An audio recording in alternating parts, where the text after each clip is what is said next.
Salve, salve, maestro here, and today we're gonna be playing as Brazil, but in a different way because I'm gonna use a mod that I created. First of all, why Brazil? Well, let's be honest, Paradox won't be touching South America any further, and Colossus of the South was kinda okay, so I thought it needed a little bit more of spicy. And just to point out, this is my first mod and I just created it for fun. So Brazil might be overpowered, and by might be, I mean like I'm 100% sure. Talking about the mod, what does it add? Well, there are new events, new decisions. I changed a lot of things in states, like new state traits. Some of them are bad, some of them are good. I changed some resource and added some wonders. So, like, it's not a major mod, but for Brazil, it adds a lot of content. So, only Brazil and Mexico starts the campaign with war, and actually, Brazil starts with two wars. This north here is the Cabanagem Revolution at the Grão-Pará, and in the south is the Farroupilha Revolution at Rio Grande do Sul. This war is very easy. Like I see a lot of people just trying to push, but you don't need it. You can just naval invade them, and that's all good. So what we're gonna do is add some conscripts just to have a higher defense and actually prepare our army to future wars because we are gonna use them against a war like Bolivia. So I like to grab 3 artillery for both, and for the rest, I just get some infantry. And something that I not normally don't do, I like to just do it once naval invasion per time, but you can actually split it and do two naval invasion at the same time, one in Grão-Pará, the other in the Rio Grande do Sul. But let's do the normal thing that I normally do. Now we have a Chifre general. Let's grab a rural folk because we can't give landowners power, and you're gonna understand why. Actually, like in every campaign, you need to remove the landowner's power. But this particular run is very important because of a journal entry that will pop up that is a modded journal entry. We actually need to remove as quick as possible. Otherwise, it's gonna be a snowball effect. And just in the late game, you're gonna be able to remove their power. So, economic speaking, I don't like to build construction sectors as Brazil. I just move to iron frame buildings and build some iron mines, and after the iron mines, just maximize the gold mines here in Minas Gerais. This is gonna be our powerhouse. Like being the base game, it's already the best province. I think here in South America, it's the best province, one of the best in the world. But in the mod, it's much more powerful. So let's build our economy around it. And why I don't like to build construction sector is because I don't think we have enough gold. Because as Brazil, we can't raise up the taxes because we have this a unacceptable government that are gonna be even worse because of the regency of Peter II. So we need to keep our legitimacy high enough to pass the laws. So talking about laws, the first thing we're gonna do is reform our government to have a little bit more of legitimacy. And the first law you're gonna pass is legacy slavery. Like not always you're gonna be able to pass it because the success chance is kind of low, but you actually can have some good events. And another thing that legacy slavery is good is because it already decreased the landowner's power strength, and we can complete Brazilian journal entry. So I this doesn't get completed, but it make it easier. And we also have a positive event with Great Britain. Talk about Great Britain, let's already begin improving relation with all the great powers. Talking about research, let's grab stock exchange. This is basic. And in the future, probably late to go to an atmospheric engine. Just as you unpause the game, some events are gonna pop up. These two are modded one.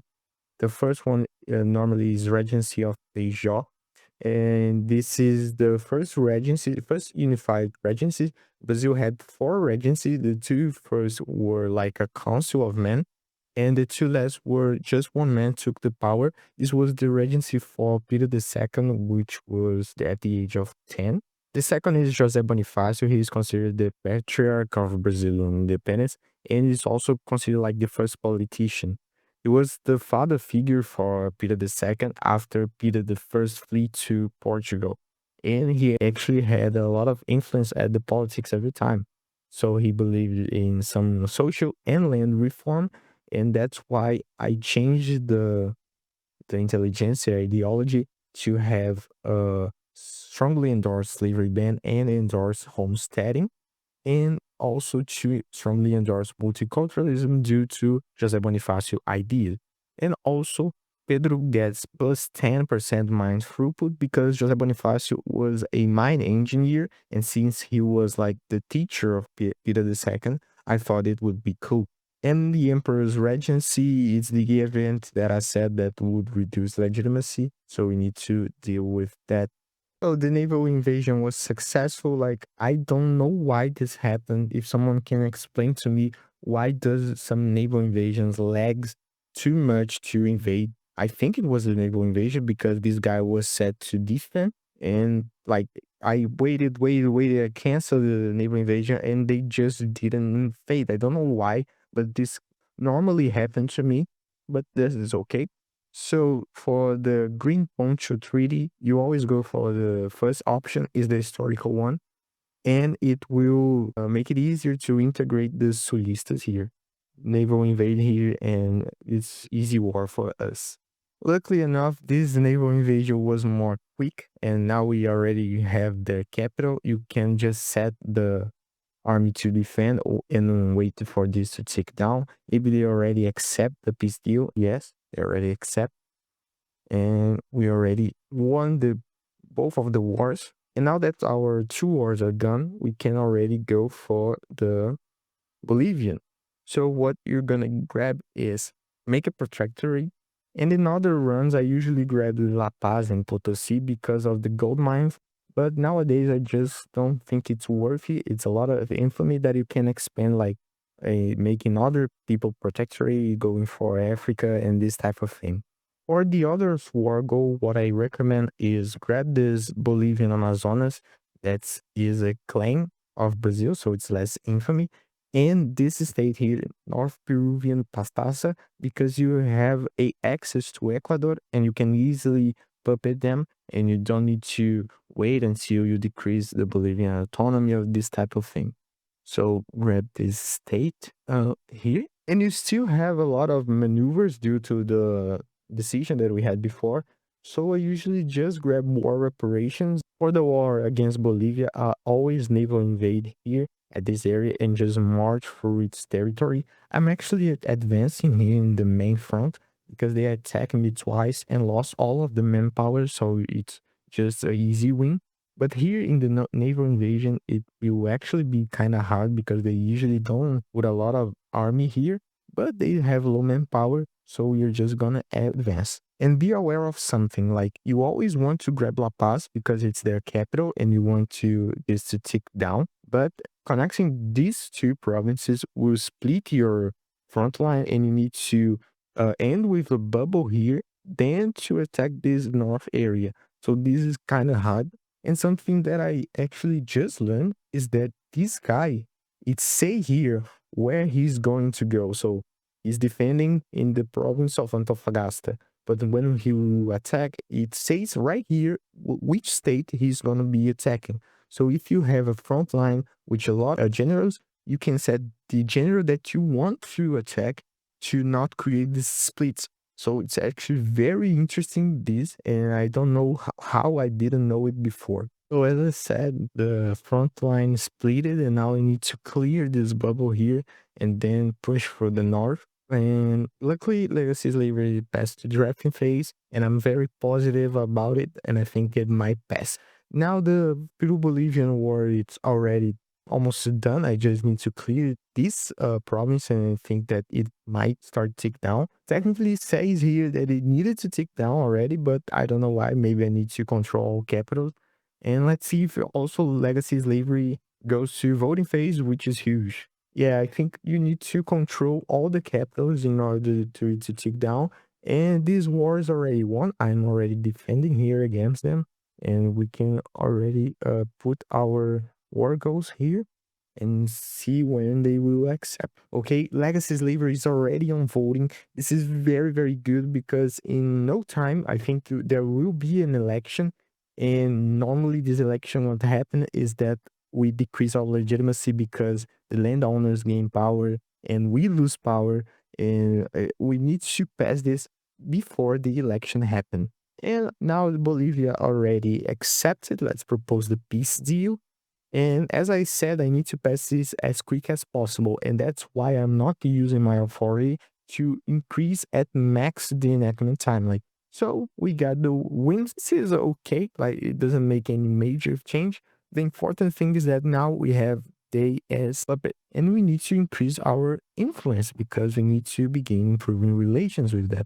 Let's go also incorporate this state and declare rivalry. This is something that I always forgot to do before, but now I always remember that's like basically free influence and then you can grab. And influence is very, very important because we need to decrease this infamy as quick as possible. Start improving relations. And what I would usually do is already form a power block and create a sovereign empire in order to decrease limited desire for my subject. But if I create a power block by now, the relations with the Great Britain will decrease by 20. And if they stay below zero, they are gonna pop up an event about the slave trade here. So let me first enact this legacy slavery, or then to decrease the relations with Great Britain. And also because after not having slave trade, they're gonna pop up another event that's gonna increase our relation with them. So just wait a little bit. The next step, the best as possible, is probably get Gaza because we need a foothold here to later attack Transvaal. So the war against Gaza is pretty easy. They don't have an army, so you just naval invade them. And now we are in a major situation because we may be able to pass legacy slavery, but there is an election coming, and the moderate party that the landowners take part are gonna get more vote than before.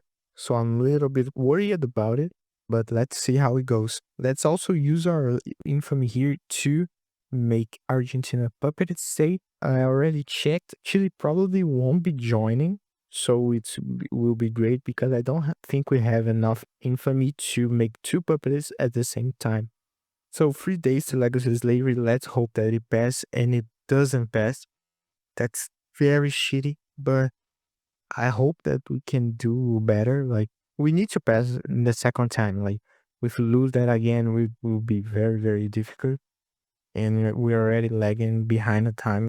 So war with Argentina began, but it's easy just naval invading. They don't put all their army here in the frontier. So the election happened, and seriously, there was like 2 or 3 events that increased the momentum for the other party. So what actually happened is that the moderate party lost some votes, and we kept the legitimacy of the government high enough to keep passing the laws. So maybe we're in a blessed run or something like that. Technological wise, are already unlocked late. I'm searching for atmospheric engine. So I will start building a coal mine here already just to prepare for the technological advance that's going to be very massive for us.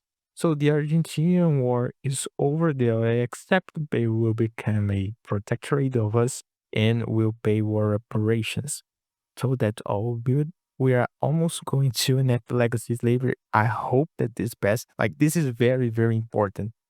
And we can integrate the Amazonics. That's nice. One must step towards integrating the Brazilian nation. That's also improve relations with the Argentinians and reduce their payments. So now I was looking for some agitators because something very interesting happened is that we have a landowner market liberal. And this is very huge because now we can pass laws like laissez-faire or free trade, and we can actually go for homesteading without the landowners being mad because they are going to support commercialized agriculture. They won't care about tenant farmers. So now this guy is supporting the modernization movement. So we need to boost it up in order for making it to influence the landowners. The meta is that this will decrease our enactment time. So I will not do that by now. Like, I actually can if I remove some taxes here and use this to bolster. We we, we still have a little bit less, but I think it's worth it. So coming back here because legacy labor may be passed today. Let's see what is gonna happen. We already have good relations with Valeria, so let's keep this text for us and make it a major general. No, because he interesting. Oh, okay, it's okay. We can make it, and let's hope best. That's great, great, great, great. Now we can go on. Like the landowner's approval is already a little better, and we can seek to put the market leader in the leadership. So now I think we can pass more laws. There are a lot of good laws, a lot of laws that we need to pass. I just don't know if I start one and hope that it get by before we can put the liberal market into power. But I think the best option here is to go for dedicated police force to reduce even more the landowner's power. It's just 5%, but it's still power. And even though we say here that they will radicalize, this number here needs to be updated. So probably they won't rebel and we can pass it very, very easy. So you can already see that the stall chances come down from 50 and something percent to just 37. Okay, so last voyage of the Andoria. This event will increase our relation with Great Britain, and now we are free to create our power block. But just stop computing relation with them and you can create a power block. I've already played as Brazil, both with Trade League and Sovereign Empire. And for me, the best is Sovereign Empire because most of the time you're gonna expand through the world, creating vessels instead of inviting people to a trade league. Especially now that India explode like every time, so you're gonna advance and expand a lot in this region. So let's form a power block, a Southern Empire, call it Mercosul. And for principle, I normally go for vassalization. I don't like exploitation of members. So everything done. Let's form the power block. Now we are gonna get AP on no relation, but that's okay. We are polity with them all. So now we can easily expand to Paraguay. It seems like no one's gonna help them. Maybe Uruguay, but that's fine. Like, no worries. And we'll make a protectorate out of them and put them in the Mercosul. So now there is the majority coup set in Brazil that technically Peter II couldn't get in power before 18, but as you can see here, he's 14. And as in the real life, they gave him the power with 14 years old. And this is very good because we lost the minus 15 legitimacy.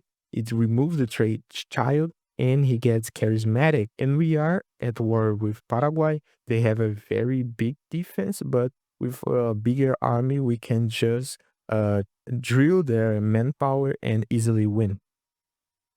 So war one, and now I think we might chill a little bit because our bureaucracy is heading to zero. So it's not that worth it to invade Transvaal because they still doesn't have the gold fields, and we don't have the bureaucracy to incorporate this state. We can't even incorporate Lorenzo Marques.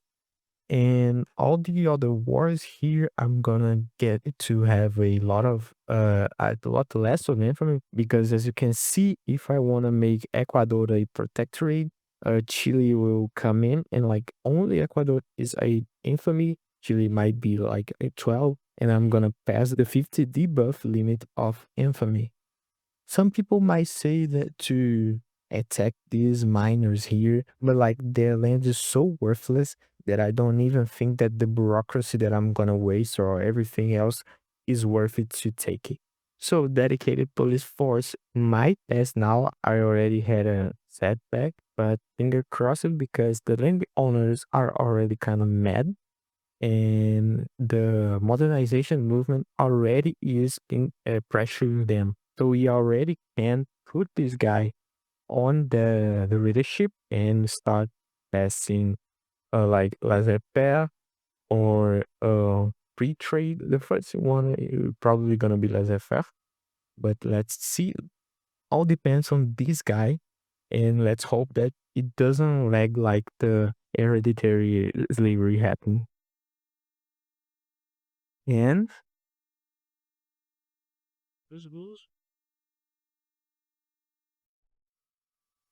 another setback. So 3 days to it to pass, but let's say it passed. And I think my game is a little bit laggy, like I'm playing 5 speed, but still it doesn't go. Maybe it's because I am aggressive in the pop. Uh, what's the name of the thing here? Can you look? Aggressive in pop consolidation due to late game performance, but like my PC can handle this, and I don't understand why. But let's see, 3 days, finger crossed, because I'm worried that this guy start to thinking about leaving, dying, because we all know how Paradox game works, and we need to have this as quick as possible.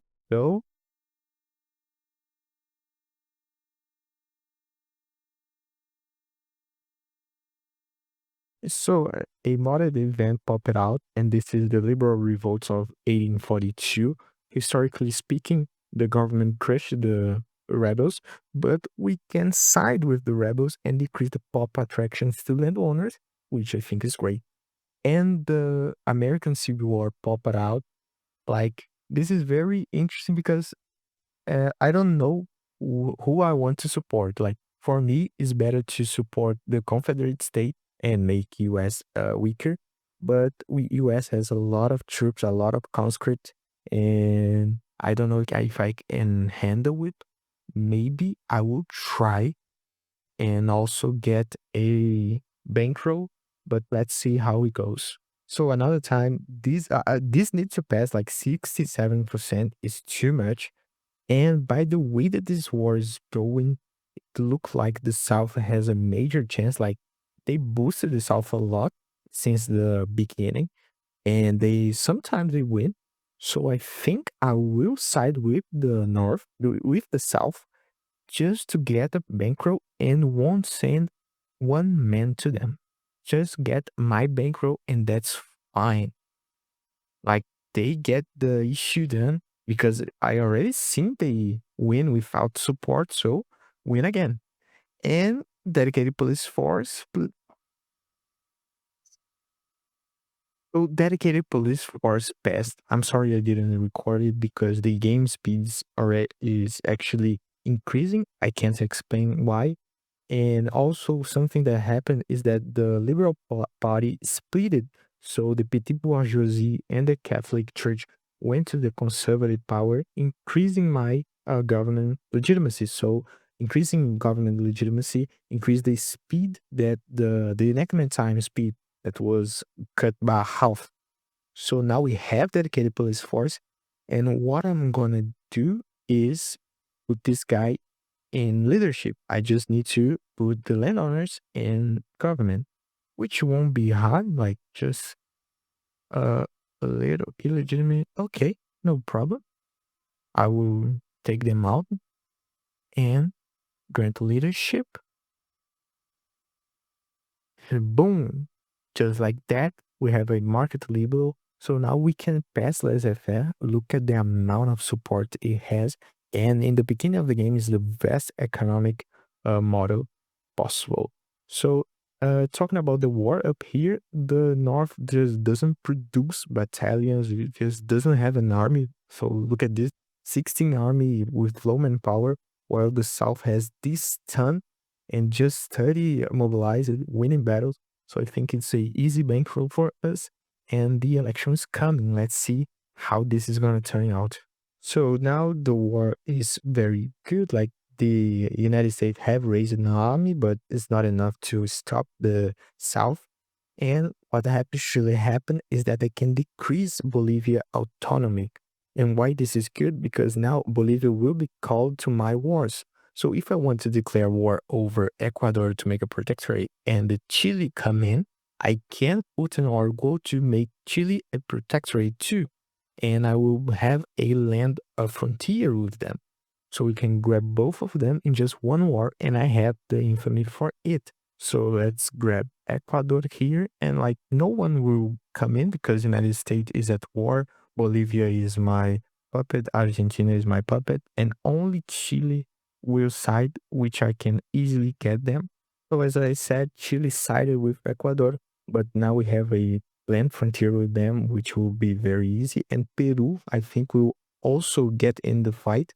So it's 9 battalions plus 23 plus 29. It's all good. So both wars ended, of course, the South won here, and we won both Ecuador and Chile as our protectorate. Of course, this is a tough situation. Like the bad thing of quickly expanding is that a lot of your vassals won't be happy to be under your management, but we are kind of a good situation. We already passed, I think, we are in the way of passing the most important reforms. We increased our construction sector. We have a good gold reserve and we are on the right way. So next episode, we'll probably control all South America and Southern Africa, despite South Africa, the Cape Colony itself, and we'll probably invade Nova Granada, Venezuela, Transvaal, and maybe look to other places. So by now, that's it. Like, subscribe, and comment, and bye bye.